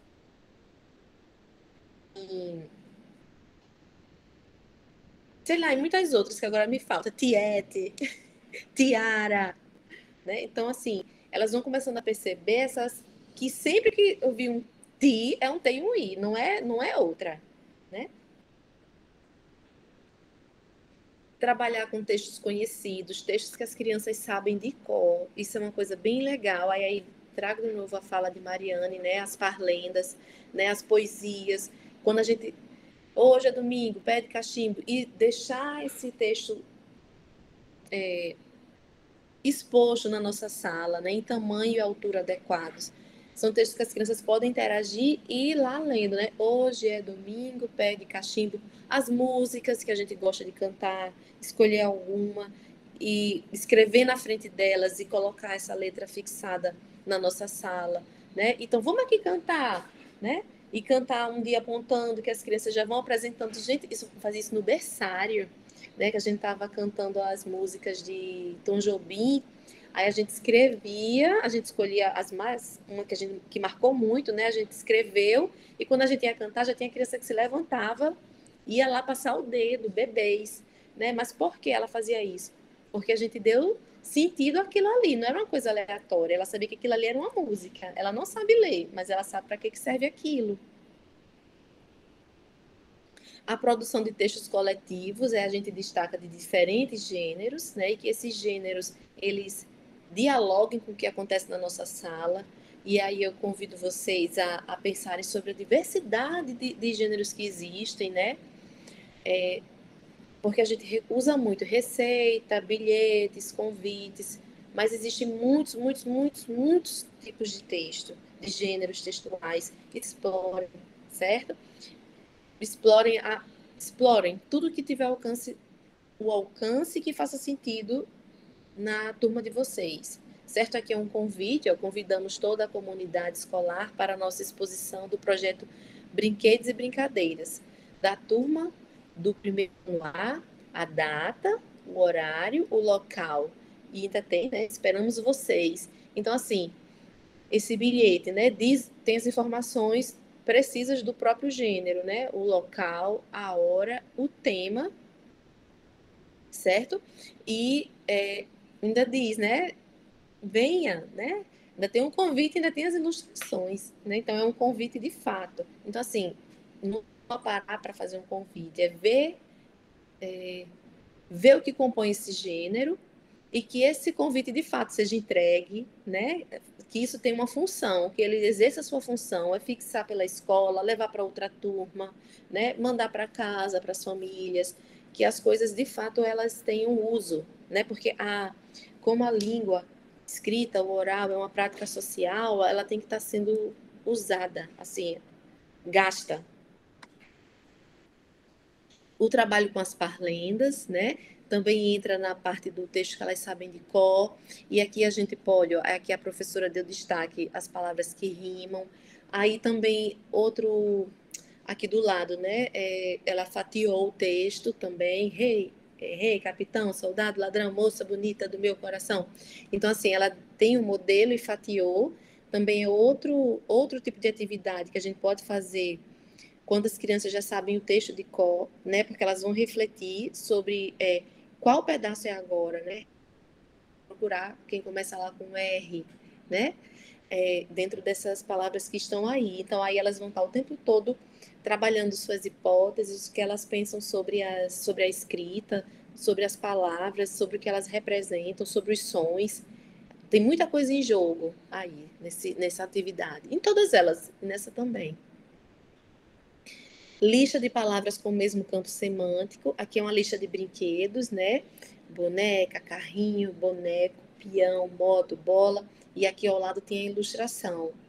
Né? Então, assim, não percam as oportunidades de registro. Né? Sempre que vocês coletivamente, que as crianças vejam vocês como modelo de escrita, não deixem passar, agarrem.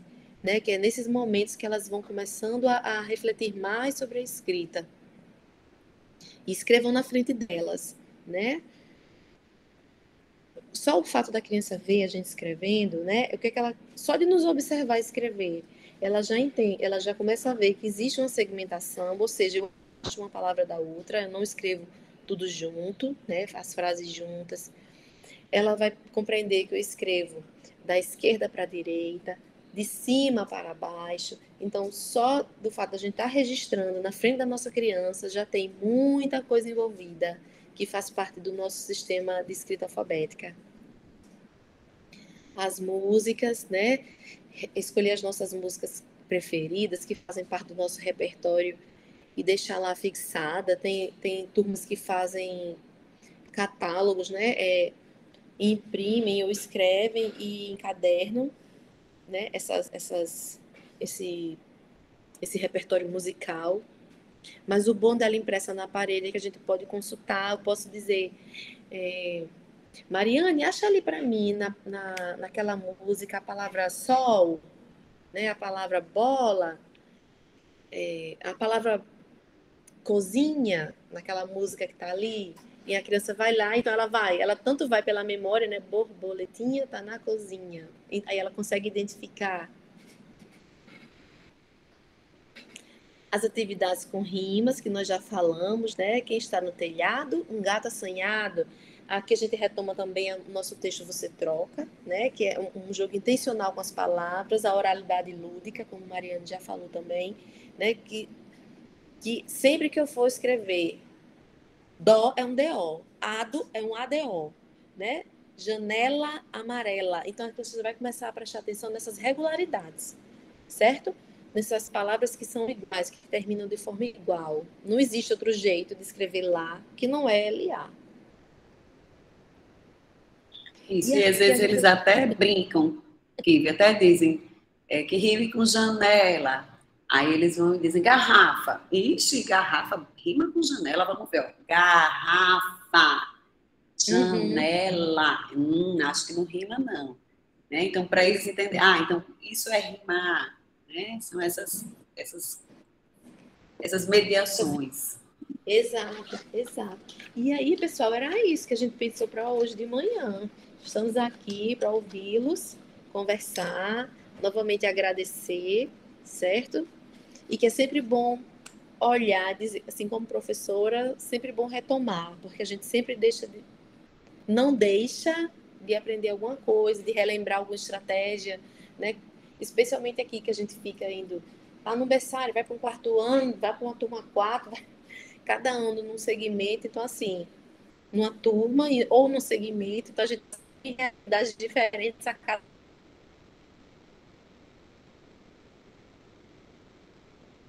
ano, né? Então, retomar esse Tá certo, meninas. Muito obrigado pela apresentação, pela forma didática, pela forma generosa que vocês trouxeram aí vários exemplos para a gente ir pensando. Foi uma apresentação incrível. A gente está aqui muito feliz, estão muitas palminhas aí. Então, a gente vai abrir agora espaço para quem quiser fazer alguma pergunta, algum comentário. Acho que já temos Ana Guilhermina com a mão levantada. Fiquem à vontade, aproveitem, viu, que não é todo dia que a gente recebe duas potências dessa, então fiquem muito à vontade aí para fazer perguntas. Pode começar, viu, Ana? Fica à vontade, Guilhermina. Será que ela levantou sem querer a mão? Acho que Ana Baixou a mão, acho que ela levantou sem querer. Alguém quer fazer alguma pergunta, pessoal? A gata ia derrubando aqui meu ventilador. Meu amor, tenha calma. Mário, eu vou trocar essa gata por um sapato, viu? Eu vi a hora ela derrubar. Ainda bem que eu consegui segurar aqui enquanto falava com vocês. Da outra vez que eu tive com a Evanilson online, ela passava na frente, assim. Eu acho que ela quer pular pra cá. Ó, que gracinha. Como é o nome dela? Chameica. Aí só que a Chameica? Chameica. Isso. Uma mistura de Romeica com chamego. Isso. Inclusive o nome da veterinária dela é Romeica. Dá para fazer um jogo de rima com a gata e a veterinária. Gabi falou alguma coisa aqui? Foi uma fofinha. Foi da gatinha. Você quer alguma pergunta? Ninguém quer fazer pergunta, gente? Eu acho que à medida em que nós fomos conversando, a Ariane está aqui comentando. Mariane e Kivi, adorei a forma como trouxeram a temática. Extremamente didáticas. Gratidão. É isso.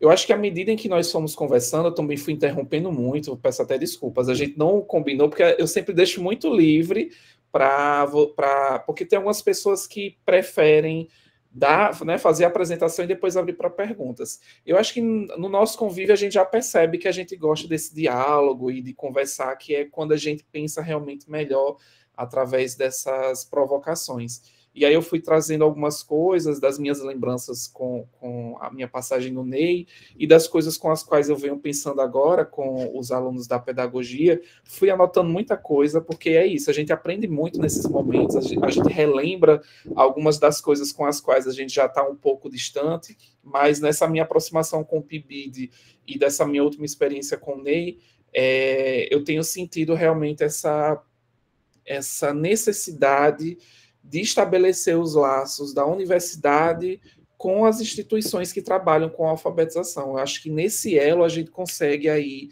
pensar em coisas muito importantes para a nossa prática docente, tanto de vocês que estão atuando, às vezes vão para a educação infantil, embora a gente também entenda que algumas dessas práticas são importantes também na educação infantil, embora não seja o foco a alfabetização, mas vocês estão imersas cotidianamente nesse processo, e aí eu acho que é muito importante esse diálogo com os alunos que estão em formação, né?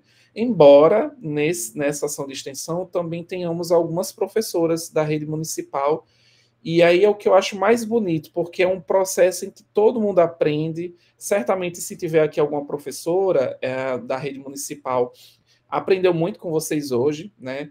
E a gente vai construindo, assim, nesse processo bem coletivo, de ajuda mútua, porque em tempos em que a gente vê tanto individualismo, acho que a gente só vai para frente mesmo nesse coletivo.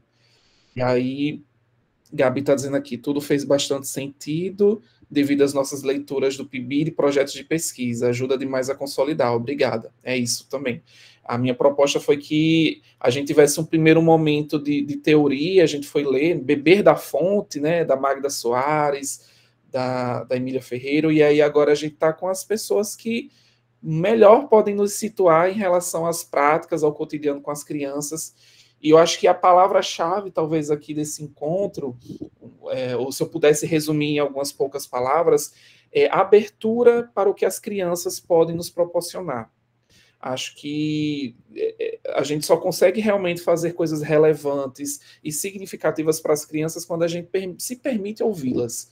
E aí, pelo menos foi assim comigo, eu acho que eu chamo de um estágio que eu fiz de 1 ano com as crianças que eu aprendi muito, e talvez eu não estivesse onde eu estou hoje se eu não tivesse passado pelo NEI. Para mim foi um grande divisor de águas. Estar com as crianças foi muito importante para que hoje eu pudesse estar conversando com professores que futuramente estarão com as crianças. Então, eu sou muito grato pela instituição, pelas crianças, sobretudo, e principalmente pelas pessoas que eu conheci. E aqui temos 2 dessas pessoas muito queridas que, felizmente, a vida nos fez encontrar em algum momento. Então, gente, muito obrigado por hoje. Não esqueça, você está emprestado. Viu? Tem isso. Mari sempre fala isso. Digo a ele que ele está emprestado. Muito bem. Estou cedido. Estou cedido. Quem sabe um dia eu volto, né? Quem sabe? Eu ainda não descartei. Enfim, isso fica para terapia, para outras coisas, mas saibam que eu fui muito feliz nesse tempo que estive aí, E a principalmente por gente causa com de vocês. vocês. Pois é. Mas aquele elo que, mesmo que eu continue onde eu estou, acho que esse elo é para sempre, porque essas parcerias são. É essa a graça da coisa, né? A gente conseguir sair de casa, mas ainda tem um cantinho ali especial esperando por a gente, um quarto, né? Quem sabe. Mas é isso, gente. Muito obrigado. Não sei se vocês querem falar mais alguma coisa. Eu queria agradecer ao pessoal que está aqui. Tem muitos dos meus bolsistas do PIBID. Tem pessoas que não são do PIBID, mas que estão aqui para aprender junto. Isso é maravilhoso, porque, como projeto de extensão, a gente não pode fechar num determinado grupo. A gente abre para a comunidade. E aí é por isso que temos bolsistas, estudantes, professores da rede municipal. E fico feliz que numa quarta-feira de manhã, pré-feriado, as pessoas estejam nos ouvindo e prestigiando o trabalho maravilhoso de vocês. Isso é muito importante e mostra o relevante tem sido o trabalho do Ney e das pessoas que compõem essa instituição. Gabi está dizendo, é isso que também importa da vida, as conexões que se criam. É isso, Gabi. Exatamente. Penso da mesma forma. Eu ia falar, acho que mais alguma coisa, e como vocês trouxeram vários exemplos, eu espero que quem esteve aqui essa manhã tenha aproveitado muito para ter ideias, principalmente quem está aperreado aí no PIBID, ai meu Deus, o que é que eu faço, por onde eu começo? Eu acho que é sempre, eu não vou dizer que é tentativa e erro, porque parece que a gente está menosprezando o nosso trabalho, mas é um se lançar, né, no cotidiano com as crianças, que se a gente não tiver ousadia e um tanto de coragem, a gente se limita muito e acaba recorrendo àquilo que já foi feito, àquilo que as pessoas nos dizem que é o melhor e mais adequado. Mas o que vocês trouxeram aqui em termos de exemplos, de práticas pedagógicas que são feitas no âmbito do Ney, a partir de professoras comprometidas com as crianças e mostrando os efeitos, né, as consequências positivas disso, eu acho que eu preciso registrar aqui, não só para os meus bolsistas, mas para quem está aqui hoje conosco, que isso tudo que tem sido feito no Ney tem esse efeito positivo, essas consequências tão primorosas para as crianças, porque essas professoras, temos duas aqui, mas temos um corpo muito forte lá de professoras e professores, mas é um corpo de docentes que se permite a esse diálogo direto, né, em contato com as crianças. Então, o que eu sugiro, eu acho que também é uma sugestão que é assinada aí por Mari e por Kívia, é que sejam as professoras aqui da rede municipal, sejam os estudantes de licenciatura, sejam os bolsistas do PIBID, entendam que a escola é um espaço extremamente importante, a gente sabe, para as crianças, para nós, docentes e tudo mais, e todas essas práticas, né, práticas de linguagem, de oralidade com as quais nós nos deparamos aqui hoje, elas não são importantes para a escola especificamente. A escola é esse espaço em que proporciona essas atividades. Mas a linguagem escrita, isso é uma coisa que a Magda coloca lá no Alfaletrar, ela é importante não é para a escola, é para além dela. Então, a gente está aqui nesse espaço, aprendendo junto, e nós vamos também, respectivamente, para os nossos outros espaços, seja na academia ou seja nas escolas, para utilizar desse arcabouço teórico e metodológico, não pensando que é importante ou para a academia ou para a escola, é importante para a criança, porque a criança, como o Mari bem colocou, ela vai para um supermercado e ela não vai olhar letras espalhadas num letreiro ou no outdoor, ela vai encontrar palavras, ela vai se deparar com aquilo que a gente trabalha diariamente em contextos específicos, singulares e significativos para elas. Então, é um convite que eu faço, é que a gente se permita cada vez mais ouvir essas crianças, entendê-las, saber que cada criança é um universo de possibilidades, a gente lida com singularidades, com potencialidades, lidamos também com problemáticas, com coisas que nos inquietam, que às vezes nos assustam, mas também há um espaço aí que eu acho que a gente não pode perder de vista, que é o espaço do encantamento. É um espaço que realmente nos deixa encantados e entusiasmados, apesar de tudo que é feito para nos dizer que a gente não presta, que a gente só faz o que há de errado, que família que ensina, embora a família seja um aspecto essencial para o desenvolvimento das crianças, mas essa parceria que a gente precisa ter E aí eu fico feliz de termos essa manhã tão encantadora com essas duas pessoas maravilhosas. É isso, só gratidão mesmo. A gente que agradece, Evanilson.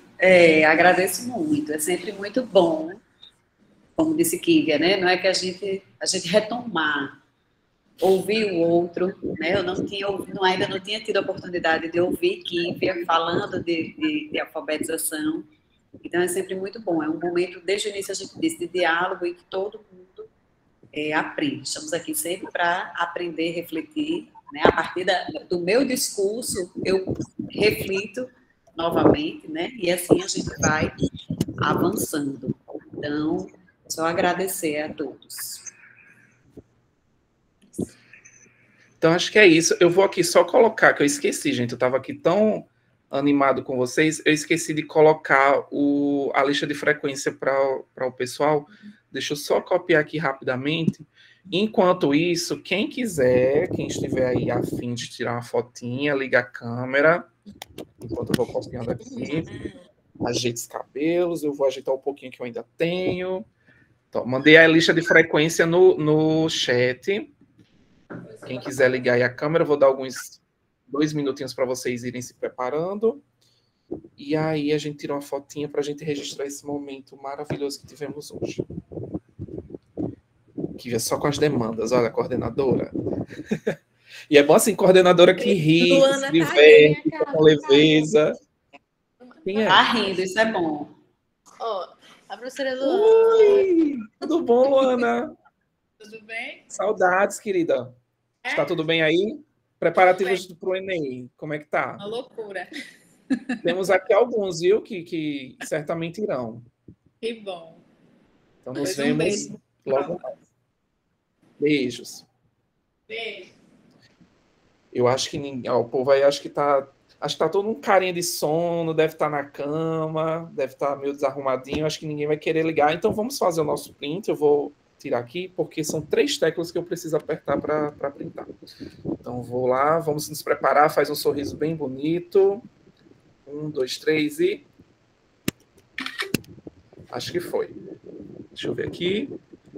Foi sim, todos lindos e lindas. Gente, obrigado, viu? Muito obrigado. O pessoal que está aí, eu coloquei a lista de frequência no chat, não deixem de preencher, isso é importante para a certificação de vocês. E nos vemos, se eu não me engano, na próxima semana com outras professoras. E é isso, gente. Muito obrigado, Mari, Kívia. Vamos nos ver, tomar um café, por favor. Estou com saudades. Tchauzinho.